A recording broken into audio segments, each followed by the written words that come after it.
ఇక్కడేనా అమ్మా పెయిన్? జర పక్కకి.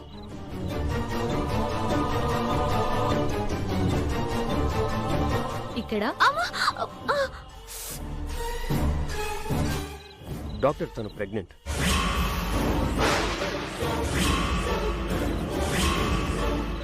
కాస్త కేర్ఫుల్ గా. ఓ ప్రెగ్నెంటా? ఓకే.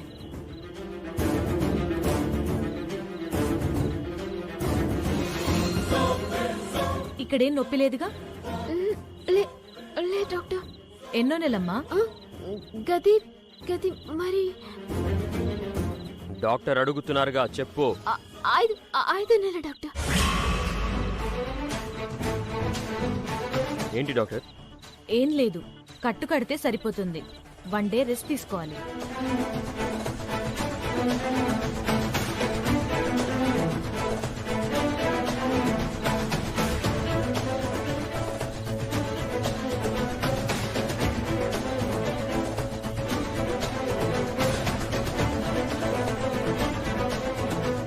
ఇలా ఎలా పడితే అలా లేవడం కూర్చోవడం చేయకండి. ఒకరోజు కాస్త జాగ్రత్తగా ఉండాలి. గట్నే డాక్టర్.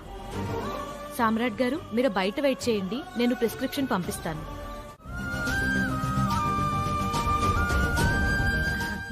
ఆఫీస్కి వెళ్తున్నావా నాన్నా? ఇవాళ రావడం కుదరదన్నారు. చావుకని వెళ్ళి ఒక రాత్రి అక్కడ గడపడమే గగనం. ఈ రోజు కూడా ఎలా ఉంటావు నాన్న? అందుకే వచ్చేసాం. మావయ్య గారు ఎక్కడా? ఇలాంటివేవో జరిగినప్పుడు మొక్క తీసుకొచ్చి నాటితే శుభం అంట. అందుకే మొక్క తీసుకురావడానికి వెళ్ళారు. సామ్రాట్, నేను ఫ్రెష్ అప్ అయి వచ్చేస్తాను. త్వరగా రా, చాలా వర్క్ ఉంది. సరేరా. Good morning sir.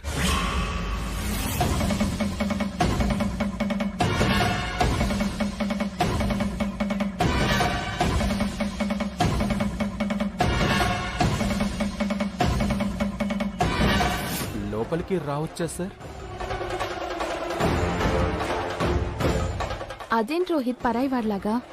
లోపలికొచ్చి చెప్పు.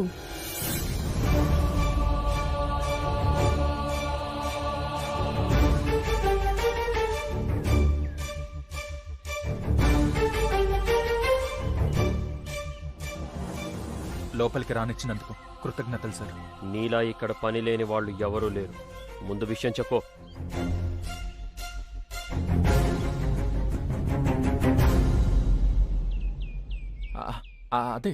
అదే సార్, ఆ సర్టిఫికేట్ పోగొట్టుకోవడానికే, మీరు చెప్పినట్టే ప్రయోజకుడిని అవ్వడానికే బిజినెస్ స్టార్ట్ చేస్తున్నాను.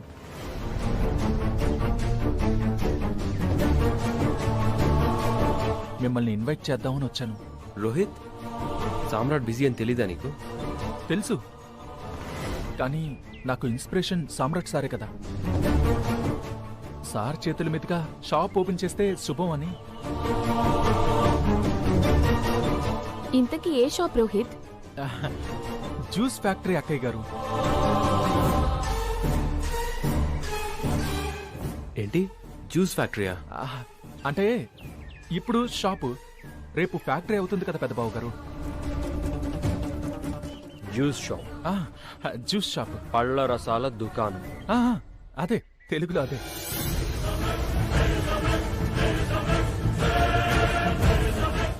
రోహిత్, జ్యూస్ షాప్ ఏంటి చీప్గా? దాన్ని సామ్రాట్ వచ్చి ఓపెన్ చేయాలా? చక్రే, ఎవరు ఏం పని చేస్తున్నారనేది ముఖ్యం కాదు, ఎంత కష్టపడి ఆ పని చేసి పైకి వస్తున్నారనేదే ముఖ్యం. సేమ్ థాట్ సార్ నాది కూడా. ఏ పని చేతకాని వాడికి ఇంతకన్నా ఇంకేం చేతనవుతుంది?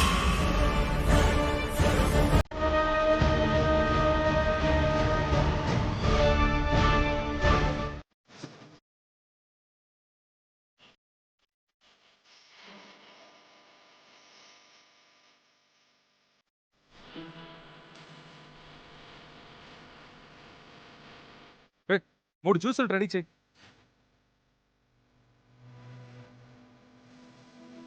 అత్తయ్య గారు, స్వీట్ తీస్తాను. శాంతి, నాకొద్దు. ఏంటి శాంతి, నేను ఇంత పెద్ద బిజినెస్ స్టార్ట్ చేస్తే నువ్వేంటి అలా డల్గా ఉన్నావు? మీరు ఈ బిజినెస్ లో సక్సెస్ అవ్వాలి, అన్నయ్య మాట నిలబెట్టాలి, అదే నా ఆశ. నిలబెడతాడమ్మా, డౌటే లేదు. అవునల్లుడు గారు, కస్టమర్స్ ఏరి? ఆ కస్టమర్స్ అంటే అది ఆ, ఇప్పుడు లేరు కానీ వస్తారు అత్తయ్య గారు. ఎప్పుడు? ఆ, ఇప్పుడే. ఆ.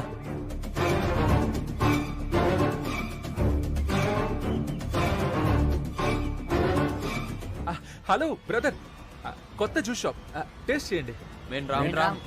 ఆ, ఈరోజు ఫ్రీ.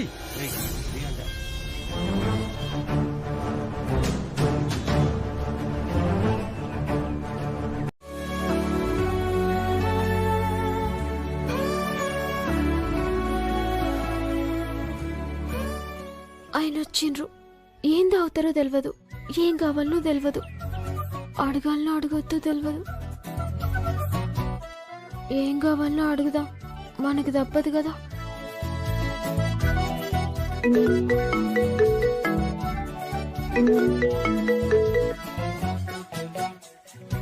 చెప్పు బాబు, మీకు చిన్న ఇన్ఫర్మేషన్. ఏంటది? ఏం లేదు, ఆ జ్వాల ఎప్పుడు ఏ డిజైన్ మార్కెట్లోకి పంపినా మనకన్నా ఒక నెల లేటుగానే పంపిస్తుంది కదా. అయితే ఇప్పుడు మాత్రం ఏకంగా ఫెస్టివల్ సీజన్కి మ్యానుఫ్యాక్చరింగ్ స్టార్ట్ చేసింది బాబు. పాపం, కళ్ళు తెరిచినట్టుందిలే. అది కాదు బాబు, వాళ్ళ క్రియేటివ్ టీం ఒక్క డిజైన్ రెడీ చేయడానికి నెల రోజులు పడుతుంది కదా. అలాంటిది ఇంత అడ్వాన్స్ గా డిజైన్ చేసి మ్యానుఫ్యాక్చర్ చేయడం అంటే, అలాంటి డిజైన్స్ అయితే మనం గంటకొకటి రిలీజ్ చేయగలం. అవేవో మసిగుడ్డలు అయి ఉంటాయిలే. అయినా మన డిజైన్స్కి వాళ్ళ డిజైన్స్కి పోలికేంటి? పెట్టే. చక్రి, ఓకే చేసిన డిజైన్స్ మన టీంకి పంపించావా? పంపించే సామ్రాట్. 1 వీక్లో మ్యానుఫ్యాక్చరింగ్ అయిపోవాలి. నువ్వే దగ్గరుండి చూసుకో. వర్కర్స్ని పెంచాము, అంతా అనుకున్న టైంలోనే పోతుంది సామ్రాట్. ఓకే. సరేరా, కానీ వర్క్ ఆఫీస్ అని చెప్పి ఈ బారసాల సంగతి మర్చిపోకండి. లేదు నాన్న, అన్ని ఏర్పాట్లు చేస్తున్నాం. అయినా నువ్వు అమ్మ ఉన్నారు కదా, ఇంత చిన్న ఫంక్షన్ చూసుకోలేరా? మేం చేయాల్సింది చేస్తాంరా, కానీ మీరు చెప్పాల్సిన వాళ్ళు కూడా ఉంటారు కదా. ఇంతకీ అమ్మ ఎక్కడా?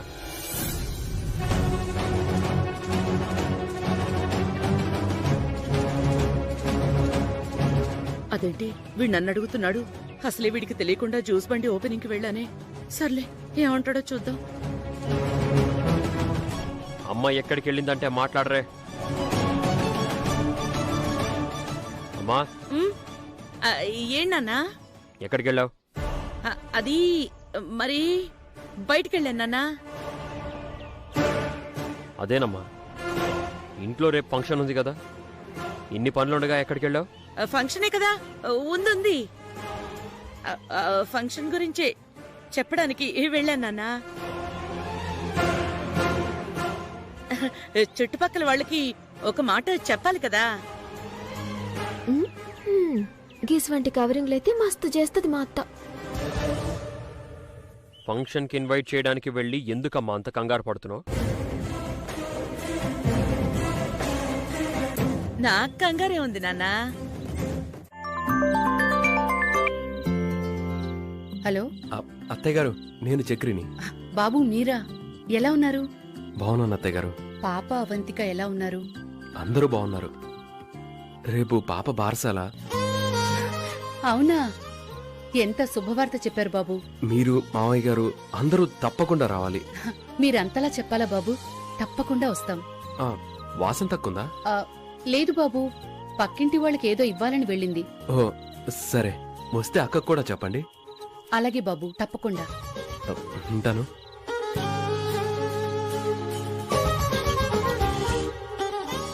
ఎవరెత్తయ్య ఫోను? చక్రి బాబు ఫోన్ చేశాడు వాసంతి. ఏంటంట? మా మేనకోడలికి బారసాల కదా. నీకెలా తెలుసు? తెలుసత్తయ్య గారు, రేపటికది పుట్టి 21 రోజులవుతుంది. నేను లెక్క పెట్టుకుంటూనే ఉంటాను కదా.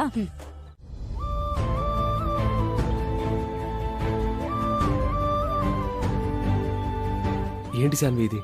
ఫంక్షన్కి రమ్మంటే అంతలా ఆలోచిస్తున్నావు? పెద్ద బావు గారు అంత ప్రేమతో పిలుస్తున్నారు కదా శాన్వి. చూడు శాన్వి, జరిగిందేదో జరిగిపోయింది, అదంతా మర్చిపో. నా మాట విని వచ్చి నీ మేనకోడల్ని ఆశీర్వదించు.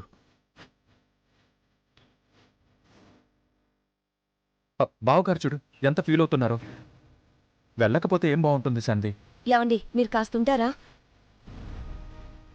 రోహిత్ ఎందుకు సాన్వి కోపడుతున్నావు? నేనే కదా పిలుస్తున్నాను. అన్నయ్య పిలిచేది నువ్వే, అందులోనూ నీ కూతురు బారసాలే. కానీ చిన్నన్నయ్య మాటలు విని నేను రాలేకపోతున్నానన్నయ్య. చిన్నన్నయ్య మమ్మల్ని దూరంగా ఉండమన్నాడు. అన్నయ్యకి మా మీద నమ్మకం కలిగేదాకా మేం దూరంగానే ఉంటాం. ఏం మాట్లాడుతున్నావే? చిన్నడు మిమ్మల్ని దూరంగా ఉండమన్నాడు. ఎందుకు? రోహిత్ ఎదగాలని, జీవితం గురించి తెలుసుకోవాలని. నేను అదే పనిలో ఉన్నాను అత్తయ్య గారు. ఏం పనులు? జీవితం గురించి తెలుసుకునే పనిలో. సరే నాయనా, నువ్వు తెలుసుకుంటూనే ఉండు. చూడు సాన్వి, రోహిత్ ఎదిగితే నీ బతుకు బాగుంటుందని వాడి కోరికమ్మా, అంతేగాని బంధాల్ని తెంచుకోమనలేదే. నిజంగా నువ్వు సామ్రాట్కి ఇష్టం లేని దానివే అయితే ఇంకెక్కడికో వెళ్ళి బ్రతకమనేవాడు, కానీ ఇంటి ముందు అవుట్ హౌస్లో ఉండమని చెప్తాడా సాన్వి? అస్సలు చెప్పడు పెద్దబాబు గారు. తల్లి, ఇది మీ పెద్దన్నయ్య కూతురి ఫంక్షన్. చక్రి నిన్ను పిలిచాడంటే సామ్రాటు ఏమీ అనడు, పట్టించుకోడు. నా మాట విను రామ్మా. అమ్మా నాకెందుకో మనసు ఒప్పట్లేదమ్మా. ఏంటమ్మా మనసొప్పట్లేంది? వాడిది పట్టుదల, నీది ఆత్మాభిమానం. మధ్యలో మమ్మల్ని బాధ పెడతారా? అన్నయ్య మేమెలాగో మేనత్తుకు దూరం అయిపోయాం. నా పాప కూడా దూరం కావాలా? లేదన్నయ్య, అలా జరగకూడదు. జరగకూడదంటే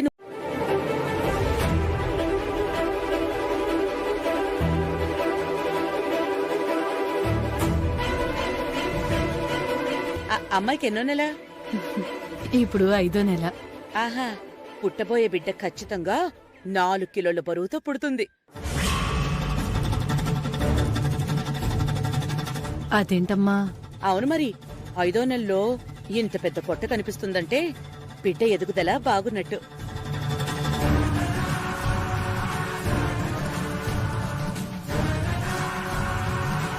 ఇది పద్ధతైన కడుపు అన్నట్టు. ఏమోనమ్మా, నువ్వు ఏదేదో చెప్తున్నావు. నిజం సులోచనక్క, 5వ నెలలు వచ్చాక అంత పొట్ట కనిపించకపోతే అదేం ఆరోగ్యమైన కడుపు కానట్టే లెక్క.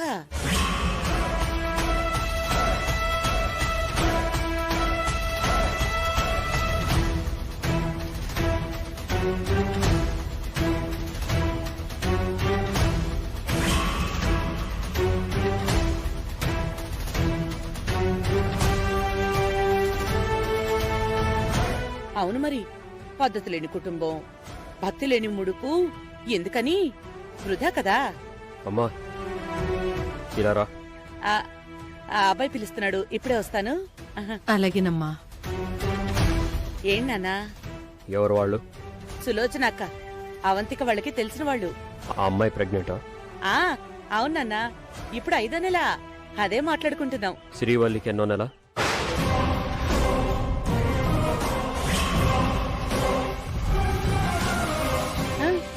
శ్రీవల్లికి ఇప్పుడు శ్రీవల్లికి ఎన్నో నెల అని అడిగాను. ఆ, ఆ, ఏ,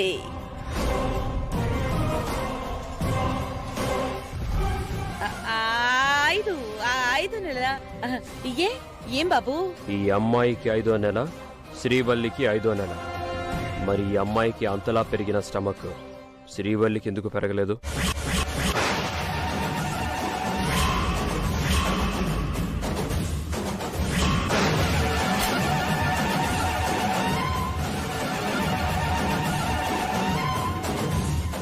అది నానా, అది 5వ నెల నుండి నువ్వు ప్రెగ్నెంట్ కి కడుపు ఇలాగే ఉండాలా? అంటే అది మరి ఉండదా? అంటే నాన్న, అది ఒక్కొక్కరికి ఒక్కొక్క రకం. ఇలాగే ఉండాలని రూలేం లేదు, శరీర తత్వాన్ని బట్టి అంతే. కావచ్చు, కానీ ఇంత కాకపోయినా ఎంతో కొంత కనబడాలి కదా. పెరుగుతుంది. రాధిక, వస్తానన్నా, గెస్ట్లు వస్తున్నారు, వస్తాను. వామ్మో, వీడికి ఈ రోజు డౌట్ వచ్చిందేంట్రా దేవుడా. ఈ శ్రీవల్లి ఎక్కడుందో? రండి రండి రండి.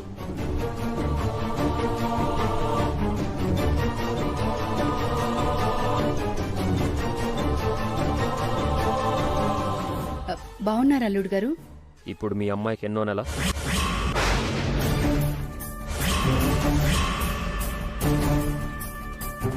అల్లుడు గారు ఎన్నో నెల?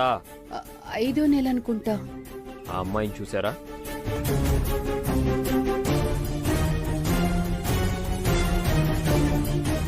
ఆ అమ్మాయికి కూడా 5వ నెలేనంట.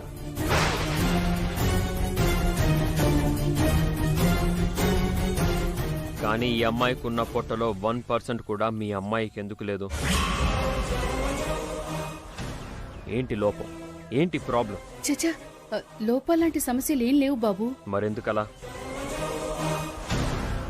అల్లుడు గారు, పసుపు తీసుకెళ్ళాలి, వస్తాను. ఇది తర్వాత మాట్లాడుకునేది కాదు. ఇప్పుడే ఇక్కడే నువ్వు సమాధానం చెప్పాల్సిన విషయం.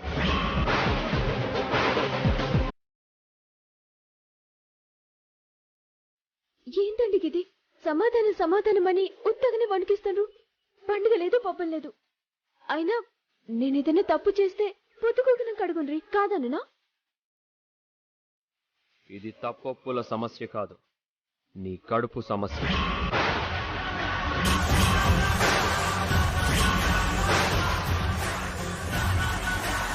ఐదు నెలలు నిండిన ఆడవాళ్లకు ఉండాల్సిన కడుపు అదే 5 నెలలు నిండిన నీకెందుకు లేదు? దానికి కారణం ఏంటనేది నా డౌట్.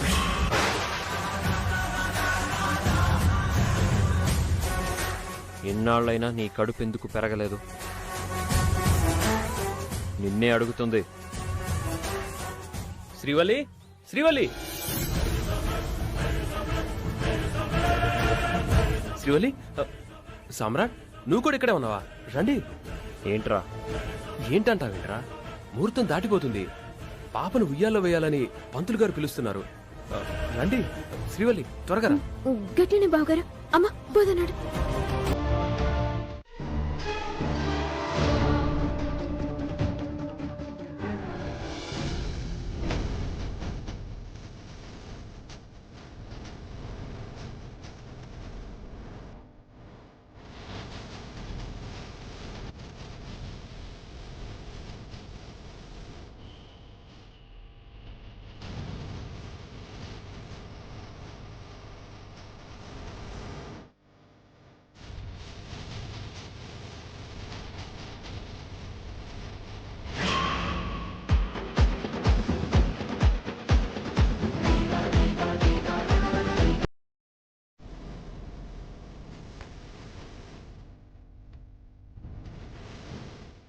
చక్రి, ఆ, ఏంట్రా ఇవన్నీ? నా కూతురికి నగలమ్మా. అసలు ఇవన్నీ ఎప్పుడు కొన్నావు? కనీసం నాతో ఒక్క మాట అయినా చెప్పలేదు. మొన్నేనమ్మా, 2-3 డేస్ అవుతుంది.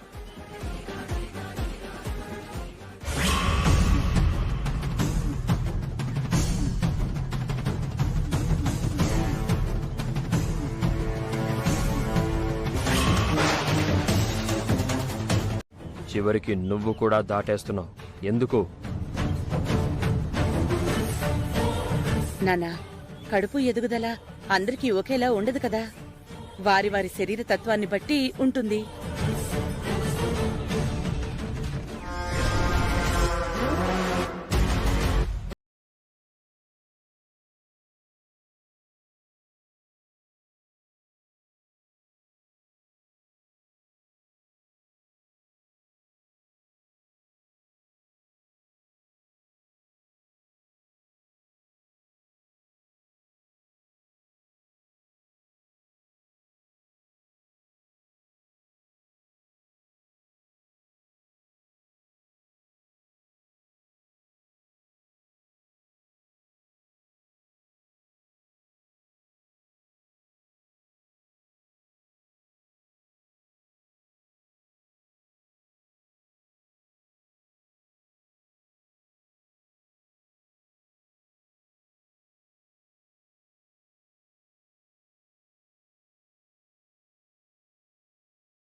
తన కూతురు బారసాలకి నన్ను సాదరంగా ఆహ్వానించాడు సామ్రాట్.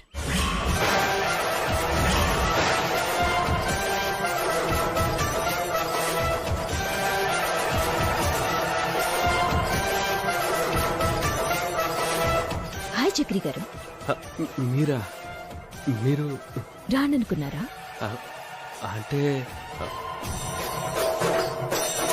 అంత అభిమానంతో పిలిచాక రాకుండా ఉండలేను కదా. నీకేం ప్రాబ్లం లేదు కదా? No problem.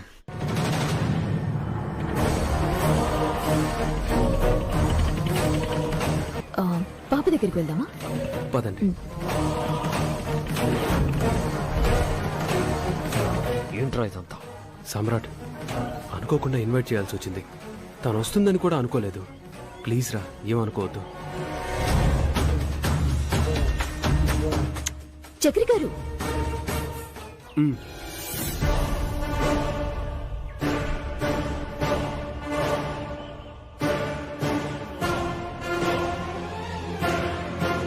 పాప చాలా బాగుంది. ఈ గడప దాటి ఆ డిజైన్ బయటికి ఎలా వెళ్ళింది చెప్పో. సమ్రాట్ నిజంగా నాకేం తెలీదు. ఆ డిజైన్ ఆఫీస్ వాళ్ళకి తప్ప ఎవరికి తెలీదు. ఇది ఎలా బయటికి వెళ్ళిందో కూడా అర్థం కావట్లేదు. నేను పిచ్చి వాళ్ళ కనిపిస్తున్నానా?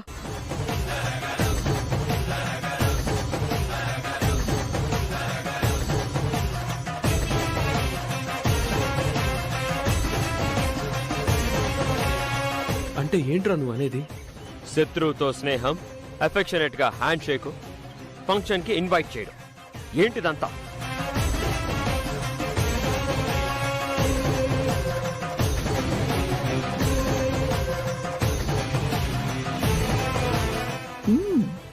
చిచ్చు మొదలైందిగా. ఇక్కడ ఉండకూడదు.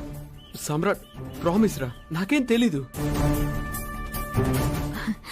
మీరు తీరిక కొట్టుకోండి. నేను వచ్చిన పని అయిపోయింది. వస్తా. ఏయ్ జ్వాల, నీకు నీ మేధస్సుకి సంబంధం లేని ఓ డిజైన్ ని నాది అంటే సరిపోదు. అపాలజీ చెప్పి ఆ డిజైన్ ని అప్పచెప్పాలి. నీది అనటానికి రుజువేంటో చెప్పు. ఒక్క ప్రూఫ్ అయినా చూపించు, అప్పుడు ఆలోచిస్తా. అంతేకాని ఆరిస్తే గెలవలేవు సామ్రాట్.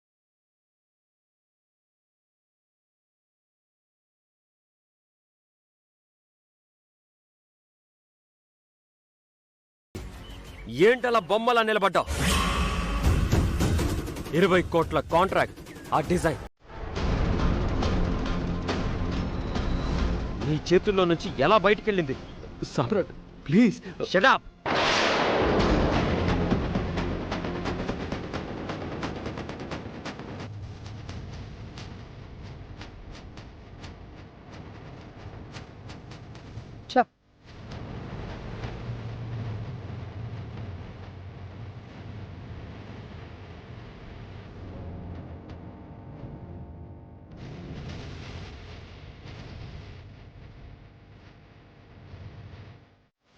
అలాంటప్పుడు ఒక శత్రువుతో సంబంధాలేంటి?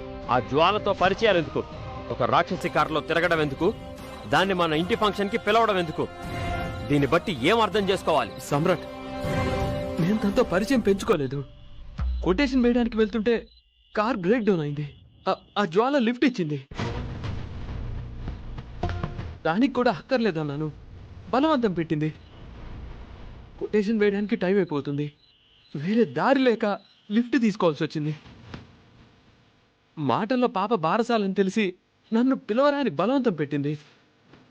తప్పక ఒక మాట చెప్పాను, కానీ అంతకుమించి ఏమీ లేదు.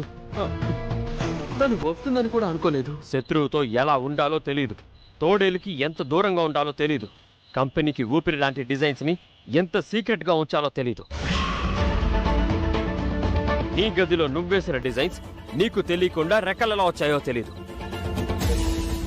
కానీ నాకు తెలియకుండా గుండు పిన్ను కూడా కొనని నువ్వు పాపకి లక్షలు పోసి బంగారం కొనడం మాత్రం తెలుసు. ఎక్కడి నుంచి వచ్చింది నీకంత డబ్బు?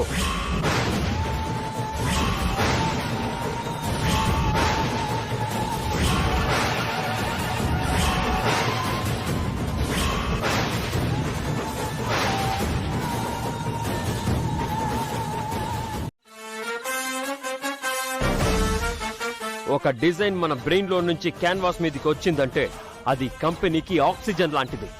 కానీ ఆ డిజైన్ చేయి జారితే కంపెనీయే చచ్చిపోతుంది. అదే విషయం మీ అన్నయ్యకి తెలీదా సామ్రాట్?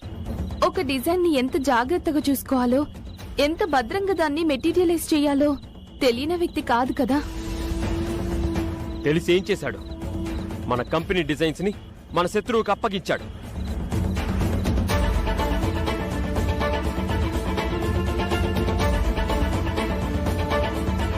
నాకు తెలియకుండా నా కంటిని నా వేలుతోనే పొడిచాడు.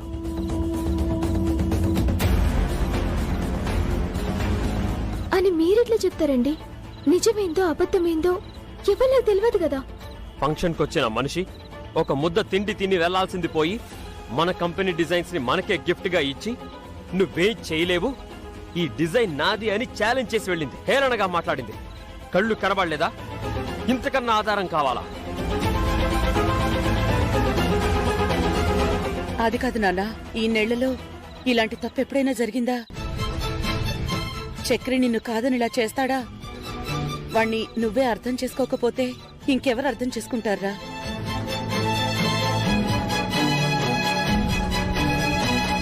అవునరా సామ్రాట్, కష్టపడి వేసిన డిజైన్ ఇలా చేజారడం అనేది కంపెనీకి మనకి తీరని నష్టమే, కాదనడం లేదు. కానీ ఆ జ్వాల రాక్షసత్వం ఏంటో నీకు తెలియంది కాదురా.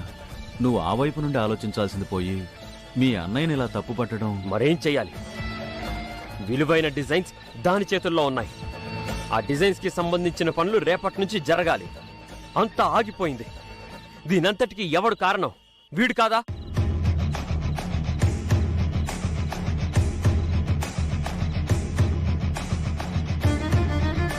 మన దగ్గర తయారైన డిజైన్స్ మనకి తెలియకుండా ఎలా వెళ్తుంది? ఇంకొకరు ఎలా దొంగిలిస్తారు? ఇది నిర్లక్ష్యం అనుకోవాలా? డబ్బు మీద అత్యాశ అనుకోవాలా? ఒక్కరైనా దీనికి సమాధానం చెప్పగలరా? ఈ తప్పుని దిద్దుకోగలరా? ఈ సమస్యకి పరిష్కారం చెప్పగలరా?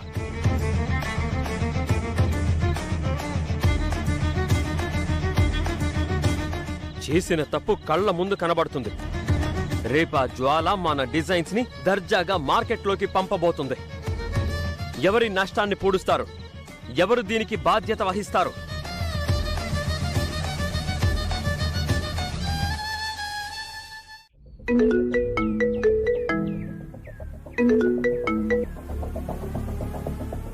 హలో. గుడ్ మార్నింగ్ సామ్రాట్. నన్ను చంపేయాలన్నంత కోపంగా ఉంది కదూ? ఆ ఆలోచనే నాకుంటే నిన్న నువ్వు నా ఇంటి నుంచి తిరిగి వెళ్లేదానివే కాదు. ఏం చేసేవాడివి? అయినా చావుదాకా ఎందుకు? కనీసం చట్టబద్ధంగా గొంతు కూడా ఎత్తలేవు కదా నువ్వు. అని నువ్వనుకుంటే సరిపోదు. దొంగిలించే స్థానంలో నువ్వున్నావు. దేన్నైనా సాధించి సంపాదించుకునే స్థానంలో నేనున్నాను. ఇప్పుడు ఏమైపోలేదు. అదే నువ్వు పొరపాటు పడుతున్నావు సామ్రాట్. నీకు తెలియని విషయం ఏంటంటే నేను నీ డిజైన్స్ దొంగిలించలేదు. నీ ఇంట్లో నుంచి నీ ఇంటి మనిషి నాకు పంపించారు. అదెవరు చెప్పనా? అక్కర్లేదు, నాకు తెలుసు. తెలీదు. నీ ఊహ తప్పు సామ్రాట్. నాకు ఈ డిజైన్స్ పువ్వుల్లో పెట్టి పంపించింది ఎవరూ కాదు, నీ భార్య శ్రీవల్లి.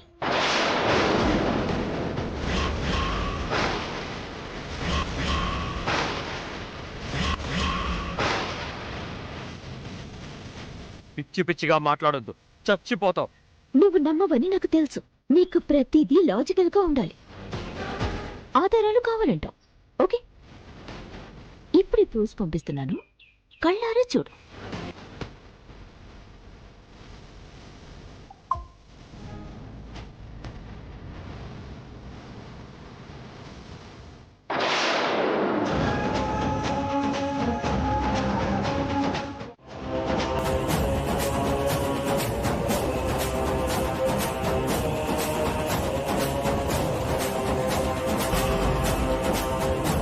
ఏంటండి, ఏమైంది? ఇంటి కోడలంటే ఇల్లు నిలబెట్టేదా, లేకపోతే ఇల్లు కూలిపోతే బావుండు అని కోరుకునేదా? ఏమంటుండండి? నాకు నచ్చని పని చేసినా సహించాను. నాకు వ్యతిరేకంగా ప్రవర్తించినా ఓర్చుకున్నాను. కడుపుతో ఉన్నావు, కష్టపెట్టకూడదని ఇంట్లో ఉండనిచ్చాను. అయినా నీకు ఇలాంటి ఆలోచన ఎలా వచ్చింది? దేని గురించి మాట్లాడుతుండ్రో నాకు సంజేతలే. ఏమైందండి? నిన్నటి నుండి డిజైన్స్ చేజారాయని, నా శత్రువు చేతుల్లోకి వెళ్ళాయని, దానివల్ల 20 కోట్లు నష్టమని, అది చక్రి వల్లే జరిగిందని వాణ్ణి నిందిస్తున్నా. నువ్వెందుకు మౌనంగా ఉన్నావు?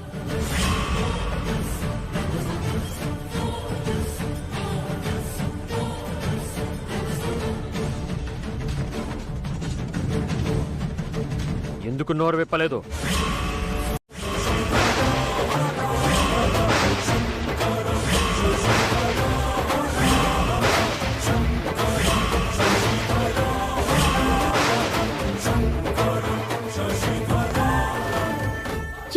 ఏమన్నారు?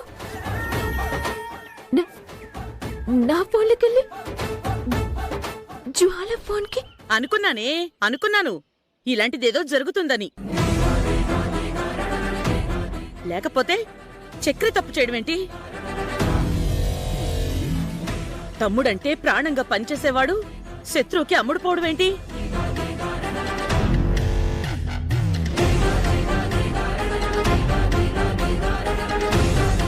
ఏయ్, ఎంతకి తెగించావే? అసలు నీకేం పోయే కాలం వచ్చిందే? ఇంటిల్లి పదిని ఇంత మోసం చేస్తావా? భవానీ, నువ్వు కాస్త ఆగుతావా? నువ్వు నిజానిజాలు తెలుసుకోకుండా నోటుకొచ్చినట్టు వాక్కు. అది మంచిది కాదు. ఏంటి మంచిది కాదు? వాడు చెప్తున్నాడు కదా, అందులో అబద్ధం ఉంటుందా? నా కొడుకు ఊరికే ఏమీ చెప్పడు. వాడు చెప్పాడంటే ఖచ్చితంగా అది నిజమయ్యే ఉంటుంది. ఇదే ఆ డిజైన్స్ ని జ్వాలకు అమ్మేసి ఉంటుంది. అత్తమ్మా!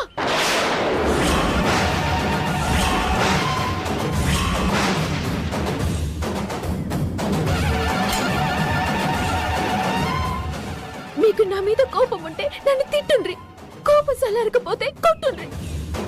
గంతేగాని నేను మీ అందరినీ మోసం చేసినని మాత్రం అనుకుండ్రి. నా ప్రాణం పోయినా నా భర్త బాధపడే పని నేను చెయ్యా. నా భర్తకి నష్టం జరగనియ్యా. మరి ఎలా వెళ్ళాయి డిజైన్స్ ఆ ఫోన్ నుండి?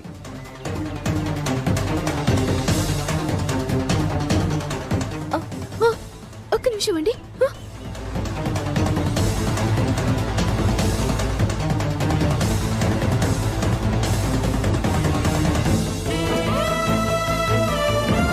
చూడండి, నా ఫోన్ అంతా చెక్ చేయండి. అసలు ఆ జ్వాల నెంబర్ కి ఒక్క మెసేజ్ అయినా పంపినట్టు ఇందులోంటే మీ చేతులలో చచ్చిపోతా. చూడండి.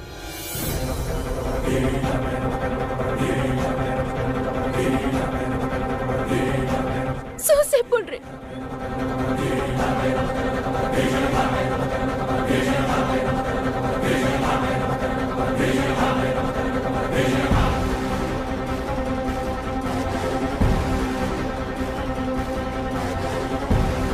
నీ ఫోన్ నుంచి ఒక పిక్ గానీ మెసేజ్ గానీ వెళ్ళినట్టు లేదు. సరే, ఏంటమ్మా, ఏంటా కాగితం? ఇది కాగితం కాదు డాడ్, ఆ సామ్రాట్ గాడు పంపిన నోటీస్. నోటీసా? కంగారు పడకండి డాడ్, ఇది ఎక్స్పెక్టెడే. అదేంటమ్మా అలా అంటావు? అంతేకాదు సార్, వాళ్ళు మన మీద కేసు పెడితేనే కదా మేడం వాళ్ళ మీద గెలిచి వాళ్ళ డిజైన్ని సొంతం చేసుకునేది. జ్వాల ఏమంటాడు మన లాయరు? వాళ్ళ డిజైన్ మనం నొక్కేశామని, ఆ డిజైన్ మాది అని కేసు పెట్టారు. ఇప్పుడు కాదు, ఆ డిజైన్ మీదైతే ప్రూవ్ చేసుకోండి అని నేను కౌంటర్ ఫైల్ చేయబోతున్నాను. మన దగ్గర అన్ని ఆధారాలు ఉన్నాయి కాబట్టి మన దగ్గరున్న డిజైన్స్ వాళ్ళవే నిరూపించుకోవటం అసాధ్యం. మేడం మీద గెలవడం అసంభవం సార్. ఇది మాది అని వాళ్ళు ఆరోపిస్తున్నారు కాబట్టి మనం ప్రూవ్ చేసుకుంటాం.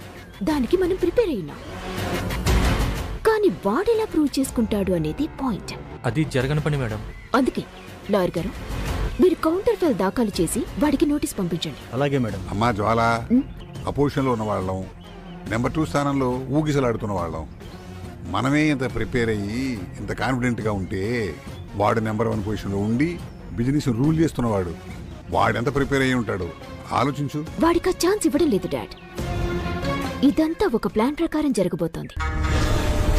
వాడు రేపు కోర్టులో తలదించుకొని డిజైన్ మనకి లీగల్గా వదిలేసి వెళ్ళిపోవటం తప్ప ఏమి చేయలేడు.